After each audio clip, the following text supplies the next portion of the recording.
Pour les Israéliens, la finule, c'est un peu un témoin gênant. La finule, c'est une force d'interposition pour la paix, une force intérimaire, mais qui a été créée en 1978, donc ça a duré très longtemps, et aujourd'hui, on est un petit peu à un carrefour, puisque c'est une nouvelle guerre qu'affronte la finule entre des belligérants israéliens et du Hezbollah, et cette finule doit terminer son mandat à la fin de l'année. La finule n'est pas une force combattante, elle n'est pas là pour faire la guerre, elle est là pour superviser le cessez-le-feu, ou en tout cas la ligne de démarcation entre le Liban et Israël, cette ligne bleue, et donc ils ne peuvent pas utiliser leurs armes, ces casques bleus, et donc ils sont là pour délimiter la frontière entre Israël et le Liban, en mettant ce qu'on appelle des barils bleus.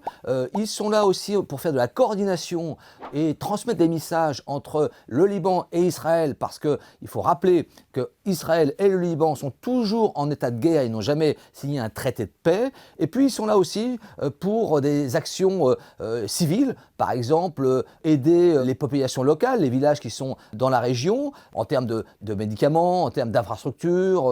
La finule parfois refait des routes, peut refaire des ponts. Et puis ce sont aussi des témoins. La finule, tous les jours, fait des rapports, constate les incidents de part et d'autre et les notifie au Conseil de sécurité de l'ONU à New York. Un militaire de la finule, un ancien officier, me disait « La finule, c'est un peu le caillou dans la chaussure d'Israël qui voudrait avancer plus rapidement dans le territoire libanais, mais que la finule observe, notifie, et donc c'est un peu un témoin gênant. »